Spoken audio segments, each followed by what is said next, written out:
Break के बाद रुक करेंगे यूपी बुलेटिन की ओर, जिसमें बात होगी आजमगढ़ की, जहां दो पक्षों के बीच हुए आपसी विवाद के प्रकरण को पुलिस द्वारा तत्काल संज्ञान में लेकर सुसंगत धाराओं में अभियोग पंजीकृत किया गया है। साथ ही बात होगी गोरखपुर की, जहां माता सावित्रीबाई फुले की जयंती पर संगोष्ठी का आयोजन किया गया। ऐसी तमाम खबरों पर विस्तार से करेंगे चर्चा। आगरा जनपद के एतमादपुर तहसील क्षेत्र की बेनीपेट में भारतीय किसान यूनियन भानु की मासिक बैठक संपन्न हुई, जिसमें राष्ट्रीय प्रवक्ता बच्चू सिंह चौहान, संगठन मंत्री महाराज सिंह चौहान और संगठन मंत्री ब्रिजेश चौधरी ने हिस्सा लिया। बैठक में 8 फरवरी को होने वाली मासिक बैठक को महापंचायत के रूप में आयोजित करने का निर्णय लिया गया, जिसे राष्ट्रीय अध्यक्ष ठाकुर भानु प्रताप सिंह संबोधित करेंगे। इस मौके पर बेनीपेट स्थित रस्तोगी कोल्ड स्टोर का ताला तोड़कर परिषद में अनिश्चितकालीन धरना शुरू किया जाएगा। आंदोलन का उद्देश्य ब्रिजेश चौधरी के बेटे विनय चौधरी के अपहर्ता और हत्यारे मनोज गोयल के खिलाफ मुकदमा दर्ज कराने, बिजली विभाग के मनमाने रवैये के विरोध और अन्य गंभीर समस्याओं के समाधान के लिए भारतीय किसान यूनियन भानु के साथ अन्य संगठन भी इसमें शामिल होंगे।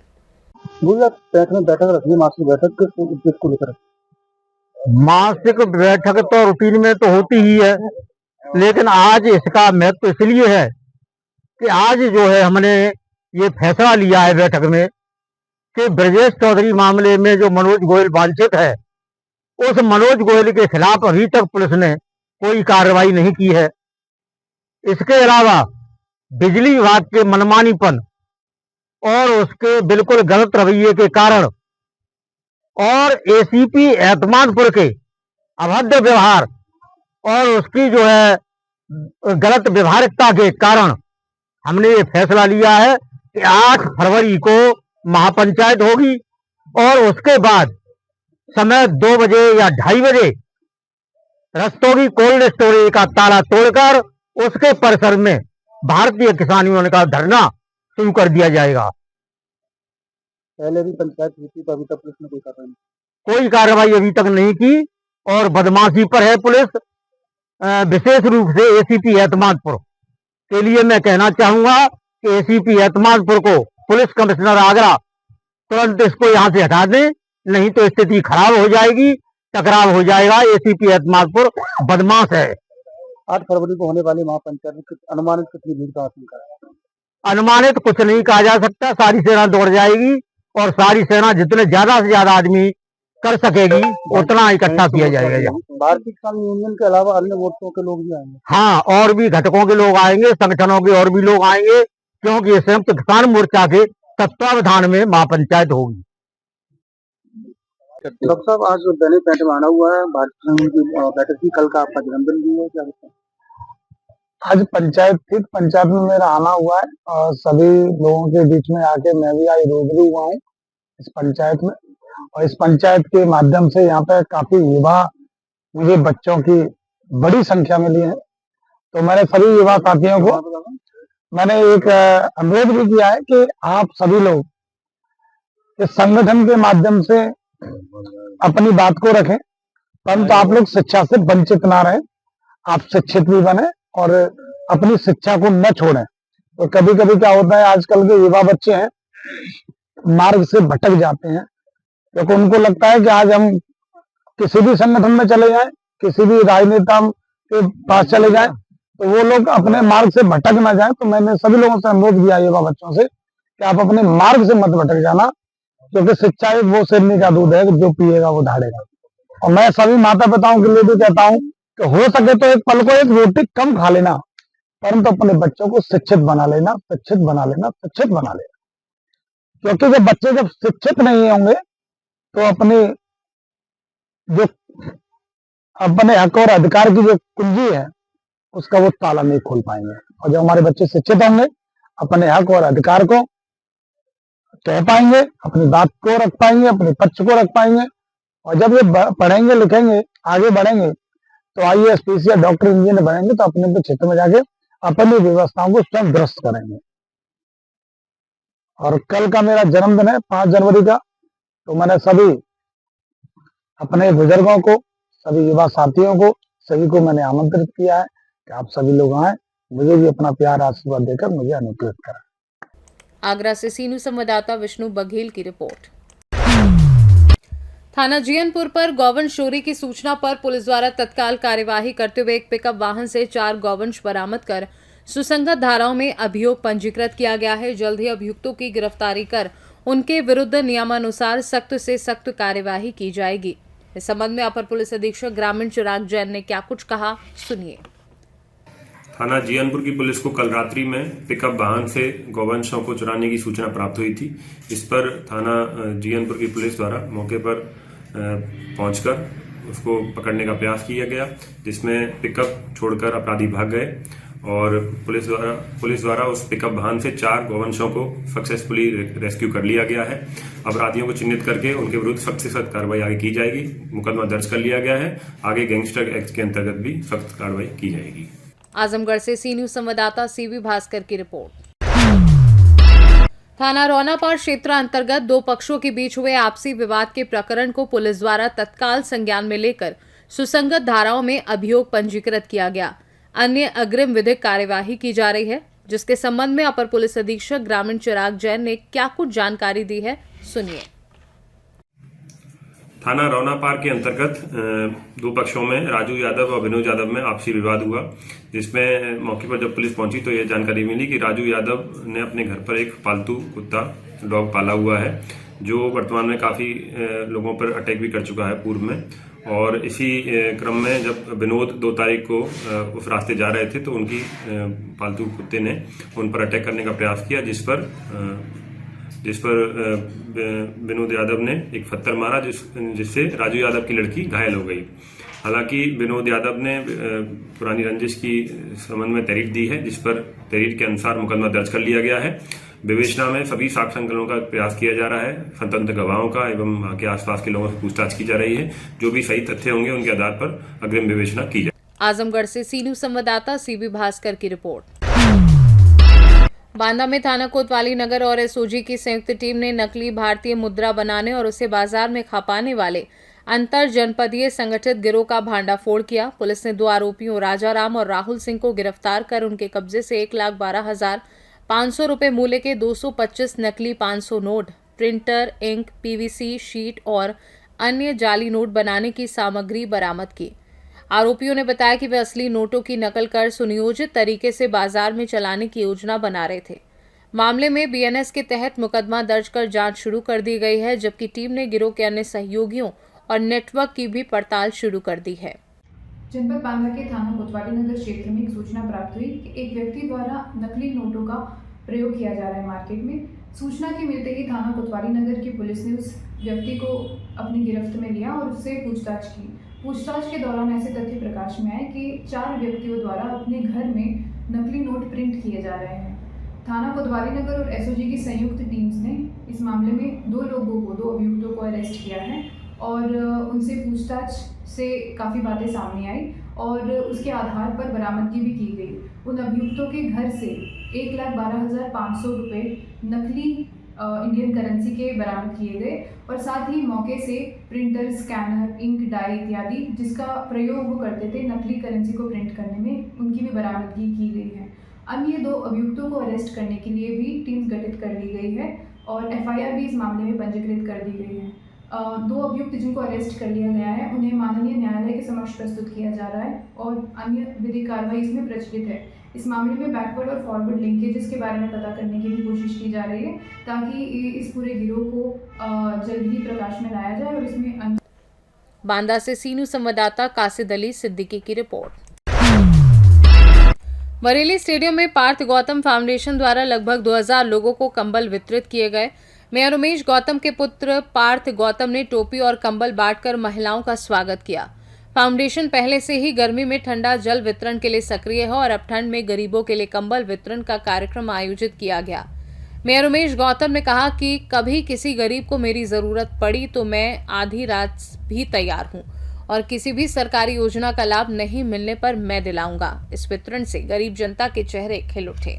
वैसे आज यहाँ पे अभी 2 मंडलों का हो रहा है और आप चेहरे की खुशी देखिए क्योंकि हम लोग राशन तो पहुँचा पा रहे हैं, लेकिन इस भीषण ठंड में कंबल और गर्म टोपी पहुंचाना, ये अपने आप में मुझे लगता है एक बहुत बड़ी सौगात है। और भगवान ने अगर ये हम लोगों को आशीर्वाद दिया है तो मैं और पार्थ के साथ मिलकर हम लगातार ये पूरी सेवा हम लोग करते हैं। हम लोग लगातार कर रहे हैं और अब तो मेरे को लगता है ज़रूरतमंद जितने भी बरेली के हमारे लोग हैं उनको दो नाम रट गए हैं, डॉक्टर उमेश गौतम और पार्थ गौतम। उनको पता है कि अगर हमारे कार्यालय आके वो कोई भी समस्या अपनी बताएंगे तो निश्चित रूप से उनकी मदद पूरी तरह से की जाती है। यहाँ पर सभी लोगों को ये भी बताया जा रहा है कि आपको अगर कोई भी सरकारी योजना का लाभ नहीं मिला है, क्योंकि एक ये बहुत बड़े लेवल पे देखा जाता है कि सरकारी योजनाएं तो हैं पर उसका लाभ उठाना जनता जनार्दन को नहीं आता है। ये एक बहुत बड़े लेवल पे देखा जाता है क्योंकि ऑनलाइन आपको फॉर्म भरने हैं और अभी इलिटरेसी काफ़ी है हमारे यहाँ, तो वो फॉर्म भरने में कामयाब नहीं हो पाते हैं और फॉर्म भरने के लिए लोग उनसे पैसे लेते हैं। तो हम लोगों ने ये भी शुरू करा है, किसी को कोई भी सरकारी योजना का लाभ उठाना है तो हमारे कार्यालय आए, उनका फॉर्म से लेकर सब कुछ हम ही लोग करेंगे। और यहाँ पर आप हज़ारों लोगों को देख रहे हैं, कंबल और टोपी इन लोगों को मिला है और इनका आशीर्वाद हमें मिल रहा है। निश्चित रूप से आगे ये सेवा और मुझे लगता है हम बढ़ाने की कोशिश करेंगे। धन्यवाद। बरेली से सीनू संवाददाता BS चंदेल की रिपोर्ट। बिजनौर के थाना स्योहारा क्षेत्र में गांव हल्दुआ माफी के पास एक सनसनीखेज वारदात घटी, जिसमें गन्ना सेंटर से घर लौट रहे युवा किसान राहुल को अज्ञात हमलावरों ने गोली मारकर हत्या कर दी। गोली लगने से राहुल मौके पर ही मृत हो गया। घटना से क्षेत्र में दहशत फैल गई और ग्रामीणों की भारी भीड़ मौके पर जमा हो गई। सूचना पाकर थाना स्योहारा पुलिस ने घटनास्थल का निरीक्षण किया, शव को कब्जे में लेकर पोस्टमार्टम के लिए भेजा और आसपास के लोगों से पूछताछ की। किसान की हत्या से परिवार में कोहराम मचा है और परिजनों का रो रो कर बुरा हाल है। पुलिस घटना के कारणों का पता लगाने के लिए गहन जांच कर रही है और जल्द ही खुलासे का दावा किया गया है। राहुल नाम का युवक, उम्र लगभग 28 वर्ष, वो जो है गन्ना जो सेंटर है वहाँ से वापस लौट रहा था। उस समय जो है उसकी हत्या के संबंध में एक सूचना मिली, जिस पर तत्काल जो है सभी ऑफिसर्स द्वारा मौके पर घटनास्थल का निरीक्षण किया गया। परिजनों से वार्ता करके उनके साथ बॉडी को पोस्टमार्टम के लिए भिजवाया गया है और ऐसा लग रहा है जैसे एक ही गोली मारकर उसकी हत्या की गई। तत्काल इस घटना के अनावरण के लिए अभी जो है मल्टीपल टीम्स लगाई गई हैं और यथाशीघ्र घटना का अनावरण किया जाएगा। अब इस पर क्या कार्रवाई की जा रही है? अभी 3 टीमें इस पर लगाई गई हैं और यथाशीघ्र घटना का अनावरण किया जाएगा। बिजनौर से सीनू संवाददाता सलीम हाशमी के साथ अजमल अंसारी की रिपोर्ट। फर्रुखाबाद शहर के चौक बाजार और घुमना बाजार में लगने वाले संडे बाजार को जिला प्रशासन द्वारा हटाने का नोटिस जारी किए जाने के विरोध में व्यापारी धरने पर बैठ गए। युवा उद्योग व्यापार मंडल के प्रदेश उपाध्यक्ष अंकुश श्रीवास्तव की अगुवाई में सैकड़ों व्यापारी धरने पर उतरे। उन्होंने कहा कि बाजार हटाए जाने से उनकी रोजी रोटी पर गंभीर असर पड़ेगा। व्यापारियों ने अपनी मांगे न माने जाने की स्थिति में आत्मदाह जैसी कड़ी प्रतिक्रिया देने की चेतावनी भी दी है। धरने के कारण अचानक चौक बाजार में हालात तनावपूर्ण हो गए हैं और शहर कोतवाली पुलिस सक्रिय हो गई है। फर्रुखाबाद शहर के कोतवाल दर्शन सिंह ने प्रशासनिक अधिकारियों के साथ वार्ता कर व्यापारियों की मांग मानी और फिलहाल संडे बाजार को लगने की अनुमति दी। इसके बाद धरना प्रदर्शन समाप्त कराया गया। फर्रुखाबाद से सीनू संवाददाता आदेश शर्मा की रिपोर्ट। गोरखपुर के उनवल में new modern Mohan public school से टेकवार तक माता सावित्रीबाई फुले की जयंती पर अंतर्राष्ट्रीय पत्रकार महासंघ के नेतृत्व में भव्य शोभा यात्रा निकाली गई, जिसे चेयरमैन महेश कुमार दुबे ने हरी झंडी दिखाकर रवाना किया। इसके बाद संगोष्ठी का आयोजन हुआ, जिसमें मुख्य अतिथि अजय कुमार सिंह और विशिष्ट अतिथि ब्रजेश मिश्रा व अनिल गुप्ता ने माता सावित्रीबाई फुले के सामाजिक योगदान पर प्रकाश डाला और उन्हें नमन किया। कार्यक्रम में स्कूल प्रबंधक अमरनाथ साहनी, सी मेक के डायरेक्टर अजय गौड़, शिक्षा और अवधेश यादव को अंग वस्त्र व स्मृति चिन्ह देकर सम्मानित किया गया। वहीं अजय गौड़ ने 30 लड़कियों को निःशुल्क कंप्यूटर ट्रेनिंग देने की घोषणा की। कार्यक्रम की अध्यक्षता रामपति सैनी और कृष्ण मोहन सैनी शिवा ने की। मुख्य आयोजक नरेंद्र मोहन सैनी रहे। बड़ी संख्या में महिलाएं, बच्चे व सम्मानित लोग शामिल हुए। कार्यक्रम में स्थानीय मीडिया और चौकी प्रभारी का योगदान भी सराहनीय रहा, जबकि इंद्र कुमार निगम, मनोज कुमार साहनी, श्रीराम साहनी सहित अन्य लोग उपस्थित रहे। सर, भारत की प्रथम महिला शिक्षिका माता सावित्रीबाई फुले से आज की युवा पीढ़ी को क्या संदेश देना चाहते हैं? कोई कार्य कठिन नहीं होता है। कौन कहता है कि आसमान में छेद हो नहीं सकता? जरा एक पत्थर तबीयत से उछालो यारो, उस कठिन परिस्थिति में जब कोई सोच नहीं सकता था कि एक महिला इतना बड़ा कदम उठा रही है, उस समय माता सावित्रीबाई फुले ने शिक्षा की अलग जगाई और समाज की महिलाओं को शिक्षा देने का कार्य किया, जिसकी परिणति आज हम सभी लोग देख रहे हैं। तो युवा पीढ़ी को ये सोचना चाहिए कोई कार्य कठिन नहीं होता है, अपने हिम्मत और ताकत से और मन बना करके दृढ़ निश्चय होकर जब कोई कार्य करेंगे तो निश्चित रूप से उसमें सफलता मिलेगी। जैसे कि माता सावित्रीबाई फुले ने एक शिक्षा की अलग ज्योत जगाई और आज पूरा विश्व उनके बात को याद रख रहा है और उनके अनुसरण कर रहा है। बहुत बहुत धन्यवाद। सर, नारी सशक्तिकरण में आज के बालिकाओं को क्या संदेश देना चाहते हैं? एक सूक्ति है कि क्रिया सिद्धि सत्व भक्त माताम नो उपकरणे, कार्य की सिद्धि करने से होती है, उपकरणों से नहीं होती। आज हम अपने समाज में किताबें बहुत बढ़िया उपलब्ध करा दे रहे हैं, कलम बहुत बढ़िया उपलब्ध करा दे रहे हैं, लेकिन हम प्रेरणा स्रोतों का कहानी उनको नहीं सुना रहे हैं। जब हम लोग छोटे थे तो हमारी माताएं प्रेरणा स्रोत लोगों का शिवाजी, राणा प्रताप, जीवाजी बाई का कहानियाँ सुनाया करती थी। तो हम उस प्रेरणा स्रोत की तरफ, उसी से आज की आवश्यकता है कि आज बच्चियों को प्रेरणा स्रोत लोगों की कथा सुनानी चाहिए, कहानी सुनानी चाहिए, जिससे उनका उत्थान हो, अपने अधिकार को जाने और अपने समाज का उत्थान करने में सही। गोरखपुर से सीनू संवाददाता कृष्ण मोहन सैनी की रिपोर्ट। गोंडा में नववर्ष 2026 के अवसर पर प्लास्टिक मुक्त भारत अभियान के तहत पुलिस अधीक्षक विनीत जायसवाल के नेतृत्व में व्यापक स्वच्छता अभियान चलाया गया। गुरु नानक चौक से एकता चौक तक पुलिसकर्मियों, व्यापारियों और आम जनता के सहयोग से सड़क किनारे, सार्वजनिक स्थलों और आसपास के क्षेत्रों में फैले प्लास्टिक कचरे की सफाई की गई और उसका विधिवत निस्तारण किया गया।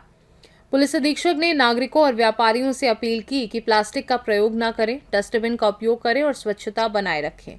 अभियान का उद्देश्य केवल साफ सफाई ही नहीं बल्कि नागरिकों में जागरूकता बढ़ाना और पुलिस जनता के बीच विश्वास को सुदृढ़ करना भी बताया गया।